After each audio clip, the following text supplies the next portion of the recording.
Mrs. Chen, your foundation's quarterly report needs your signature before Monday's board meeting. I looked up from the stack of grant applications covering my office desk, accepting the leather portfolio from my assistant David. The Chen Foundation had processed over 200 funding requests this month alone. Everything from pediatric cancer research to arts education programs. Each application represented someone's hope for positive change, and I took that responsibility seriously. Thank you, David. Any urgent items that can't wait until after the weekend? He consulted his tablet, scrolling through the carefully organized schedule that kept my philanthropic work running smoothly. The Children's Hospital called about the new wing groundbreaking ceremony. They want to confirm your availability for the dedication speech next month. I signed the quarterly report, noting the foundation's assets had grown another 12% this quarter. Conservative investments and strategic partnerships had built our endowment from my initial $20 million commitment into something approaching $200 million over the past 8 years. Not bad for someone who'd started with a business degree and determination to make generational wealth mean something beyond luxury purchases. Confirm the dedication. What else? Your mother-in-law called twice about tonight's gala seating arrangements. Something about ensuring proper family representation at the head table. I suppressed a smile. Eleanor Whitman had been micromanaging family appearances since I'd married her son 5 years ago, treating every social event like a strategic military operation. Tonight's Children's Medical Foundation Gala would be no exception, especially since the Whitman family had been prominent supporters for decades. Did she mention anything specific about the arrangements? David's diplomatically neutral expression told me everything. She expressed concern about maintaining appropriate family hierarchy during the speeches. Translation: Eleanor didn't want me sitting too close to the donors who actually mattered. Despite my foundation's significant contributions to various causes, she still saw me as the outsider who'd somehow captured her son's attention without bringing sufficient social pedigree to the marriage. I'll handle it tonight. Anything else requiring immediate attention? The Detroit project site visit is confirmed for Tuesday, and the Education Initiative presentations are ready for your review. I nodded, gathering the grant applications I'd been reviewing. The Chen Foundation's Education Initiative was my personal passion project, providing scholarships and program funding to underserved communities.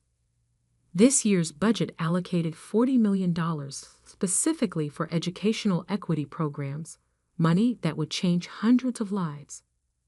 My phone buzzed with a text from my husband James. Mom's already at the venue directing setup. Fair warning, she's in full general mode tonight. I replied, understood. See you at 7. James had learned to navigate his mother's social control tendencies by providing advance warnings and strategic absences. He genuinely loved both of us, but had long ago stopped trying to broker peace between Eleanor's traditional expectations and my decidedly non-traditional approach to wealth and influence.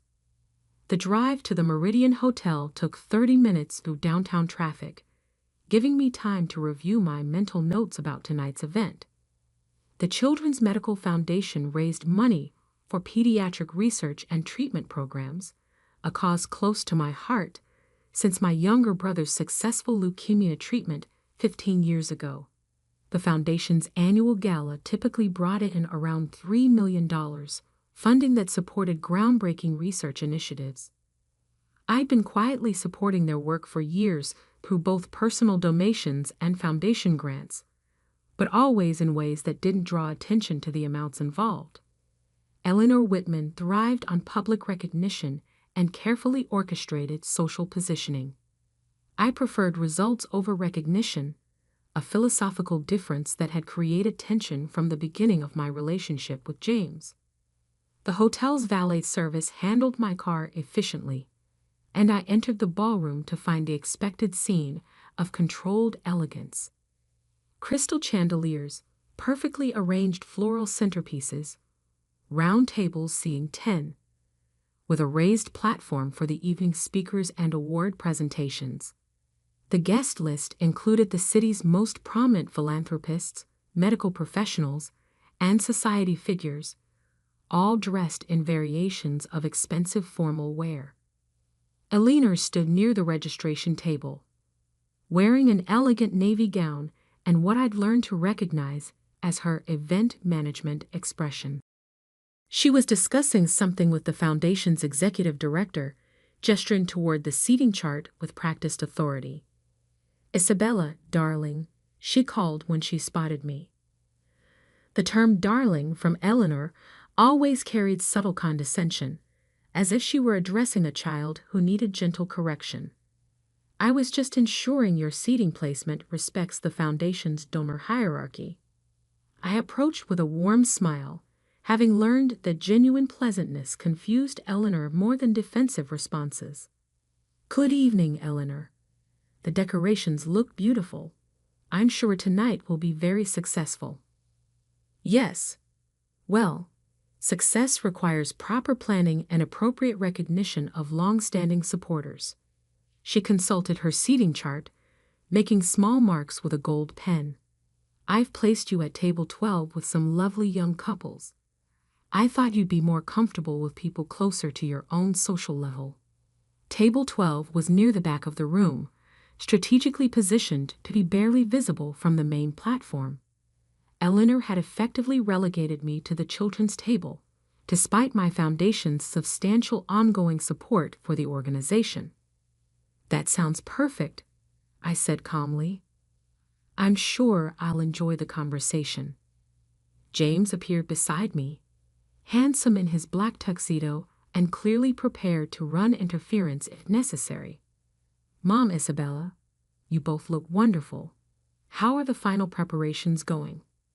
"Smoothly, thanks to proper advance planning," Eleanor replied, shooting me a meaningful look. "Though some people seem to think charitable work is just about writing checks, rather than understanding the social dynamics involved." The barb was subtle but clear. Eleanor believed I lacked sophistication in my approach to philanthropy, preferring direct action over the elaborate social rituals that sustained her peer group's charitable efforts. "Speaking of checks," James said carefully, "Isabella's foundation has been incredibly generous to pediatric research programs. I saw the quarterly reports, and the funding amounts are really impressive." Eleanor's smile tightened almost imperceptibly. She knew about my foundation, but had never inquired about specifics, preferring to assume it was a small-scale vanity project rather than acknowledge its actual scope and impact. "Of course, dear. New money often tries to make up for lack of heritage through excessive generosity." The comment landed like a slap, though delivered with Eleanor's trademark gracious tone. She just dismissed my family's hard-earned success as new money, while simultaneously criticizing the generosity that had helped fund medical breakthroughs saving children's lives. James tensed beside me, but I maintained my calm expression. "You're absolutely right, Eleanor. Heritage is important, though I find that combining traditional values with contemporary resources often produces the most meaningful results." Before she could respond, the foundation's executive director approached our group with obvious relief at finding Eleanor available for consultation. "Mrs. Whitman, we need your guidance on the auction presentation order. Should we lead with the research equipment or the scholarship fund?" Eleanor immediately turned her attention to event logistics, leaving James and me to find our assigned seats. As we walked through the ballroom, I noticed the careful social geography Eleanor had orchestrated. The head table featured longtime board members and major donors whose families had been supporting the foundation for generations. Tables 2 through 6 held prominent physicians, pharmaceutical executives, and established society figures. My table 12 was populated by younger professionals who probably donated in the hundreds rather than thousands.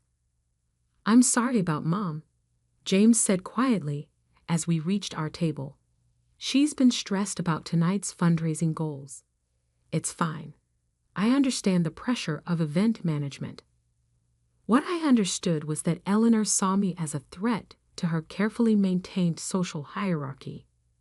My foundation's resources exceeded those of most families at the head table, but I'd never demanded recognition or board positions in return for support. That restraint had apparently been interpreted as evidence that my contributions weren't significant enough to warrant serious consideration. Our tablemates were indeed pleasant young professionals. Two couples who worked in medical administration, a pediatric nurse and her husband, and a pharmaceutical researcher with his wife. The conversation flowed easily through topics ranging from treatment innovations to fundraising challenges, with everyone sharing genuine passion for improving children's health care. During the salad course, I noticed Eleanor moving between tables, greeting longtime supporters with warm familiarity while maintaining polite distance from those she considered less established. Her performance was flawless, demonstrating the social skills that had made her a formidable force in philanthropic circles for 30 years. The auction began after dinner, featuring experiences and items donated by local businesses and wealthy supporters. Art pieces, vacation packages, dining experiences, and medical equipment all commanded impressive bids from the assembled guests. Eleanor served as one of the volunteer auctioneers, her practiced charm encouraging competitive bidding that pushed prices well above estimated values. As the auction concluded and the evening speakers approached the podium, Eleanor made her way to my table. She consumed at least 3 glasses of wine during dinner, and her usual careful control had relaxed into something approaching honesty. "Isabella, could I speak with you privately?" she asked, though her tone suggested it wasn't really a request. I followed her to a quiet alcove near the hotel bar, away from the main ballroom activity. The space was dimly lit and relatively secluded, perfect for the kind of direct conversation Eleanor had been avoiding for 5 years. "I think it's time we discussed your role in this family," she began, her voice low but intense. "James is a wonderful man from a respected family with deep roots in this community. His future requires careful consideration of social positioning and appropriate partnerships." I remained silent, allowing her to continue. "You seem like a nice enough person, but you'll never fit into this family or our social circle. Your background, your approach to charity, your complete lack of understanding about how these relationships actually work." She gestured toward the ballroom. "Tonight is a perfect example. You sit quietly at the back, contributing nothing to the conversation, while people who've built real influence over decades handle the important work." The words hung in the air between us, years of carefully suppressed disapproval finally spoken aloud.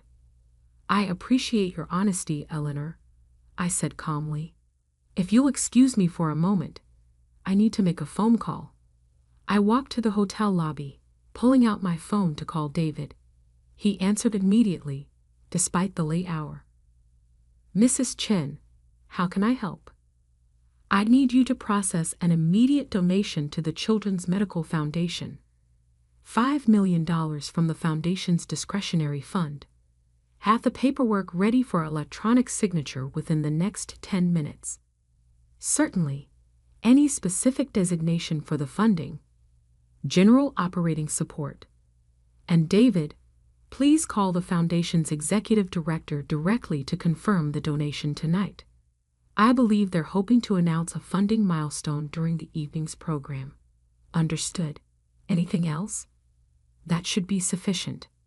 I returned to the ballroom as the foundation's executive director was approaching the microphone for his closing remarks. Eleanor had resumed her position at the head table, looking satisfied with whatever she believed she'd accomplished during our conversation.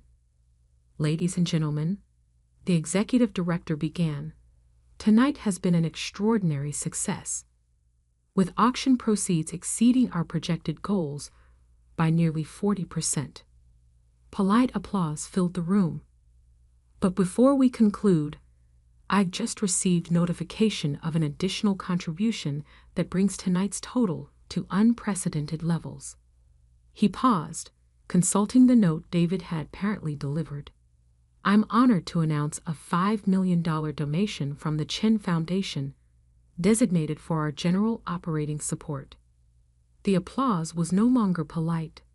It was thunderous, sustained, and accompanied by surprised murmurs as people processed the significance of the announcement. $5 million was more than many of the Foundation's previous annual totals. I remained seated at table 12, maintaining the same calm expression I'd worn all evening. But around me, the social dynamics Eleanor had carefully orchestrated were crumbling in real time. The Foundation's board president approached the microphone next, clearly struggling to manage his excitement. "The Chen Foundation's extraordinary generosity represents a transformational moment for our organization. Mrs. Chen, would you please join us on stage to accept our deepest gratitude?" Every head in the ballroom turned toward my table. The pediatric nurse beside me gasped softly. The pharmaceutical researcher was staring with obvious shock. From the head table, I could see Eleanor's face, cycling through confusion, disbelief, and dawning horror as she realized the implications. I stood slowly, smoothing my dress, and walked through the suddenly silent ballroom toward the stage. The same walk Eleanor had dismissed as insignificant now carried very different weight as 300 prominent citizens processed the revelation that the quiet woman relegated to the back table had just made the largest single donation in the Foundation's history. On stage, the executive director shook my hand warmly while the board president presented me with a crystal award that clearly hadn't been prepared in advance. The applause continued as photographers captured the moment for the Foundation's promotional materials. "Mrs. Chen," the executive director said into the microphone, "would you like to say a few words about the Chen Foundation's commitment to pediatric healthcare?" I accepted the microphone, looking out over the crowd that was now paying very close attention to every word. "Thank you for this recognition, though I want to emphasize that tonight's donation represents the collective work of our Foundation's entire team. The Chen Foundation was established to address critical gaps in healthcare access and research funding, particularly for underserved populations." I paused, noticing Eleanor's increasingly pale complexion. "Over the past 8 years, we've allocated over $40 million specifically to pediatric research and treatment programs. Tonight's contribution continues that commitment, funding innovative research that will save children's lives for generations to come." The numbers were having their intended effect. $40 million plus tonight's $5 million represented more philanthropic impact than most of the families in attendance had achieved over decades of carefully managed social giving. The Foundation's education initiative has also provided scholarships to over 300 medical students from underrepresented communities, ensuring that the next generation of physicians reflects the diversity of patients they'll serve. I handed the microphone back to the executive director, accepted final congratulations from the board members, and returned to my table through sustained applause. The walk back revealed a completely transformed social landscape. People who'd ignored me all evening now watched with newfound respect. Conversations paused as I passed, with obvious recalculation of social hierarchies occurring in real time. James met me halfway, his expression showing pride, mixed with amazement. He'd known about my Foundation's work, but hadn't fully understood the scale of impact until tonight's public revelation. Isabella, that was incredible. I had no idea about the $40 million in previous funding. Your mother and I had a conversation about family contributions. I thought it might be helpful to clarify the Chen Foundation's level of engagement. As we reached our table, Eleanor appeared beside us, her earlier confidence replaced by barely controlled distress. The carefully orchestrated social evening had become a public demonstration of her complete misunderstanding of family dynamics. Isabella, she said quietly, I think we need to continue our conversation. Of course, though perhaps James should join us this time. We found a quiet corner where Eleanor could speak without being overheard by the guests who were now eyeing our family group with obvious curiosity. I owe you an apology, Eleanor began, her voice strained. I clearly misunderstood the scope of your charitable work. You misunderstood several things, Eleanor, but the charitable work was probably the least important. James looked between us, sensing undercurrents he hadn't witnessed directly. What exactly did you misunderstand, Mom? Eleanor's composure cracked slightly. I suggested that Isabella didn't fit into our family or social circle, that her contributions weren't significant enough to warrant serious consideration. You said, I'd never be good enough for this family. I corrected gently. Those were your exact words. James's expression shifted from confusion to anger as he processed the implications. Mom, what were you thinking? I was thinking about family heritage and social positioning.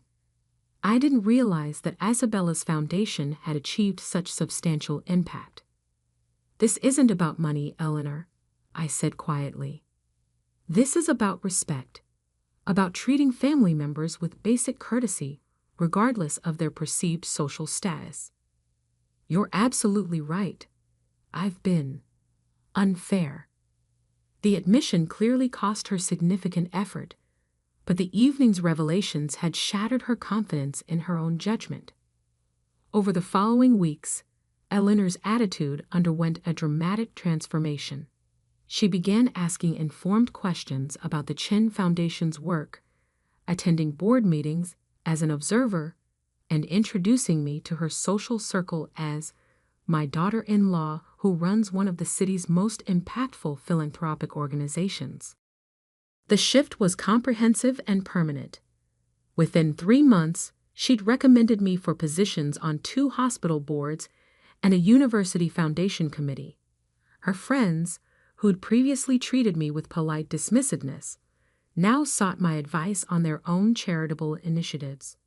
But the most significant change was personal.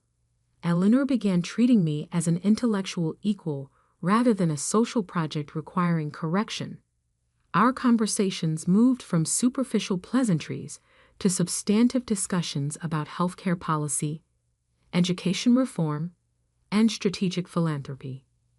6 months after the gala, Eleanor and I were reviewing grant applications together in my foundation office, collaborating on a new initiative to fund medical research at the Children's Hospital. I had been thinking about that night, she said, setting down a scholarship application, about how wrong I was about everything.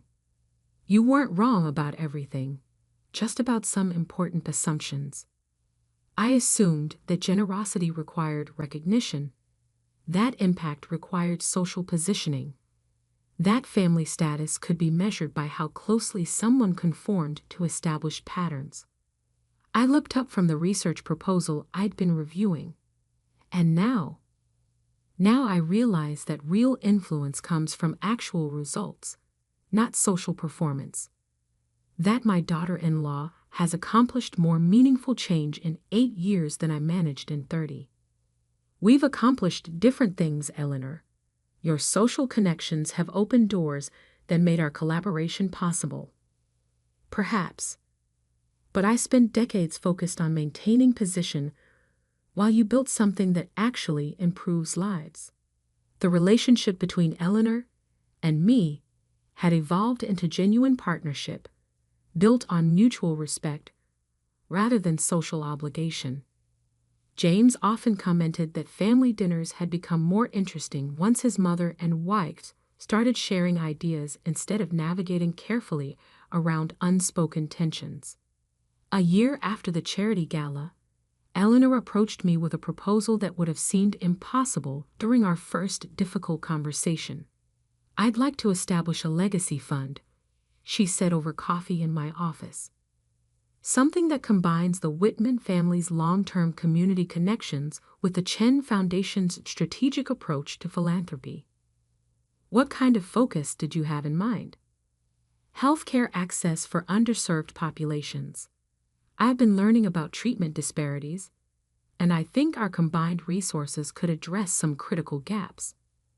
We spent the next 3 months developing the Whitman Chin Health Equity Initiative, a $10 million fund that would provide both direct patient support and systemic healthcare improvements. Eleanor's social network provided political connections and community access, while my foundation's infrastructure handled program management and impact measurement. The initiative's launch event drew over 500 attendees, including elected officials, medical leaders, and philanthropic organizations from across the region. Eleanor's introductory speech highlighted the importance of combining traditional community engagement with innovative funding strategies. When she introduced me as her partner in developing the initiative, the applause was genuine rather than obligatory. The woman who'd once dismissed me as socially inadequate now presented me as an essential collaborator in addressing community challenges. "Mrs. Chen brings both strategic vision and operational excellence to this initiative," Eleanor told the audience. Her foundation's track record demonstrates that philanthropic resources can create lasting change when managed with proper accountability and community focus. Later that evening, as we watched guests mingle and discuss potential collaborations, Eleanor reflected on the transformation our relationship had undergone. "You know, I spent so many years protecting what I thought was important that I nearly missed recognizing what actually mattered." Which was, that family isn't about maintaining traditions or social positions. It's about supporting each other's efforts to contribute something meaningful to the world. I smiled, thinking about the journey we traveled from that first hostile conversation to our current partnership. Sometimes the best outcomes come from the most unexpected beginnings. Indeed. Though I still think you should have told me sooner about the foundation's scope. We could have been collaborating years earlier. I tried several times, but you weren't ready to hear it then. And now you ask questions instead of making assumptions. That makes all the difference. The Whitman Chin Health Equity Initiative has since expanded into a $50 million program that serves as a model for other communities. Eleanor and I co-chair the board, combining her decades of nonprofit governance experience with my strategic philanthropy background. But more importantly, we've built a relationship based on genuine respect and shared commitment to creating positive change. The mother-in-law, who once told me I'd never fit into her family, now introduces me as her most valued collaborator in making that family's legacy more meaningful than either of us could have achieved alone. Success isn't just about having resources. It's about using those resources in ways that create lasting positive impact and building relationships strong enough to multiply that impact over time. Sometimes that means making dramatic gestures at charity galas. More often, it means patiently demonstrating your values until others are ready to recognize and respect them.